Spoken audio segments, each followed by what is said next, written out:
السلام علیکم ورحمۃ اللہ وبرکاتہ حامد و وصلیا وبعد. محترم سامعین، عزیزو دوستو، آپ لوگوں کے لیے مختصر طور پر ویڈیو بنائے جاتے ہیں تاکہ سنیں، سمجھیں، غور کریں. ہمارے ان بھائیوں کے لیے جو خصوصی طور پر دین کے بارے میں کم شغف رکھتے ہیں، اللہ تبارک و تعالی اس کے ذریعے اسے ہدایت نصیب فرمائے، آمین. ایک حدیث سماعت فرمائیں. عن عبد الله بن مسعود رضی اللہ تعالی عنہ قال قال النبي صلی اللہ علیہ وسلم ليس منا من لطم الخدود وشق الجيوب ودعا بدعوى الجاہلیہ. رواہ البخاری، حدیث نمبر 1294. محترم سامعین، یہ چھوٹی سی حدیث تھی، لیکن یہ حدیث بہت بڑی باتیں ہمیں سکھا رہی ہیں. حدیث کا ترجمہ سماعت کریں. حضرت عبداللہ بن مسعود راوی ہیں، بیان کرتے ہیں کہ نبی کریم صلی اللہ علیہ وسلم نے فرمایا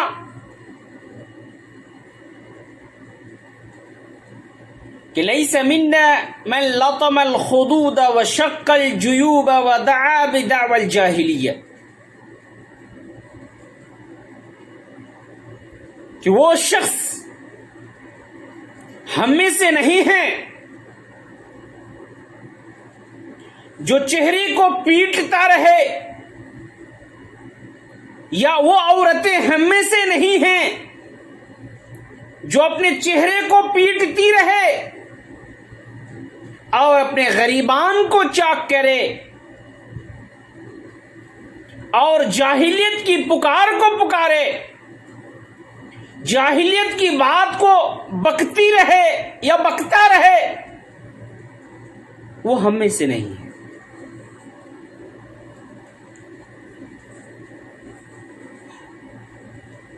یعنی یہ حدیث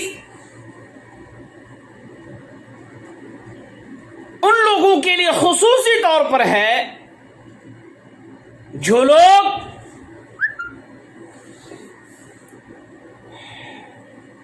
کسی کی موت پر ماتم و نوحہ کرتے ہیں، جو کسی کی موت پر غریبان کو چاک کرتے ہیں، جو کسی کی موت پر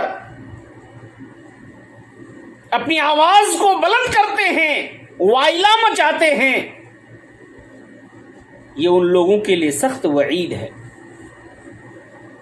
اور ایسا کرنا حرام ہے. جو ایسا کرتا ہے ان کے بارے میں نبی کریم صلی اللہ علیہ وسلم کا فرمان ہے لیسا منا، وہ ہم میں سے نہیں ہے.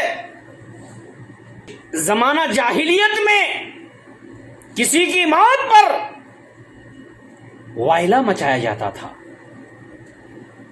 غریبان چاہ کر یہ کیا جاتا تھا. اسی لیے تو اللہ کے نبی صلی اللہ علیہ وسلم نے منع فرمایا ہے کہ وائلہ نہ کرو، بلکہ کیا کرو جو قرآن میں اللہ تبارک و تعالی نے سورہ بقرہ آیت نمبر 155 کے اندر ارشاد فرمایا وَبَشِّرِ الصَّابِرِينَ الَّذِينَ إِذَا أَصَابَتْهُمْ مُصِيبَةٌ قالوا إنا لله وإنا إليه راجعون أولئك عليهم صلوات من ربهم ورحمة وأولئك هم المهتدون. مصیبت پر صبر کرنے والے کو خوشخبری سنا دیں کہ جب ان پر کوئی مصیبت آتی ہے تو کہتے ہیں قالوا انا للہ وانا الیہ راجعون. اور یہ وہی لوگ ہیں جن پر رب کی جانب سے کئی مہربانیاں اور رحمتیں ہیں، اور یہی لوگ ہدایت پانے والے ہیں. میرے محترم بھائیو، حدیث کا خلاصہ یہ ہے کہ ہر انسان کسی موت پر صبر کریں اور نبی کریم صلی اللہ علیہ وسلم کے اس فرمان پر عمل کریں، ورنہ اللہ کے نبی صلی اللہ علیہ وسلم نے فرمایا وہ لیس منا، وہ ہم میں سے نہیں ہو سکتا ہے.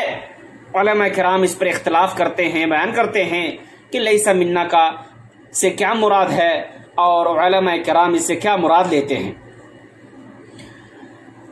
علماء کرام اس سے مراد لیتے ہیں کہ لیس منا، وہ ہم میں سے نہیں ہے.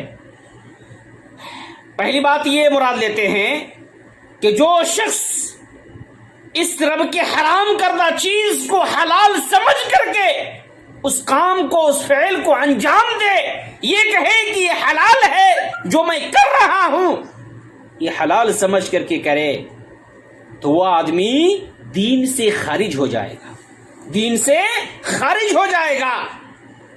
دوسرا جو علماء کرام بیان کرتے ہیں، وہ کہتے ہیں کہ اس سے مراد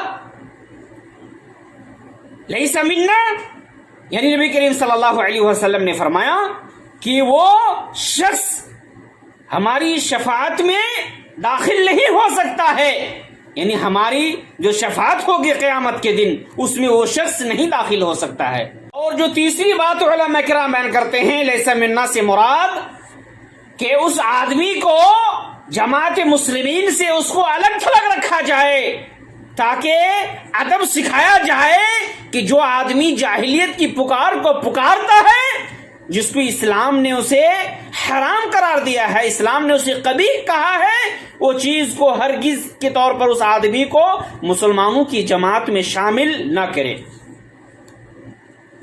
اور جو چوتھی بات یہ ہے کہ لیس منا یعنی لیس من طریقتنا، وہ ہمارے طریقے پر نہیں ہے، ہمارے ہدایت پر نہیں ہے، وہ ہمارے طریقے پر نہیں ہے۔ میرے محترم بھائیو، اس حدیث سے ہمیں خلاصہ طور پر یہ معلوم ہوتا ہے کہ ہر انسان کو چاہیے کہ صبر کریں، کسی کی موت پر صبر کریں، بس اتنا ہی آپ کو اجازت دی گئی ہے کہ آنسو بہائیں، روئیں، اتنی ہی اجازت ہے۔ وائلا مچائے، چلائیں، آواز کے ساتھ چلائیں، غریبان کو چاک کریں، اس کی اجازت شریعت نے نہیں دی ہے، یہ وبال جان ہے۔ اسی لیے ہر موت پر انسان کو صبر کرنی چاہیے، اور اسی صبر میں بھی اللہ تبارک و تعالی نے نیکیاں رکھی ہیں۔ اسی لیے ہم سارے انسانوں کو اے اللہ العالمین تو صبر کرنے کی توفیق عطا فرما۔ والسلام علیکم ورحمۃ اللہ وبرکاتہ۔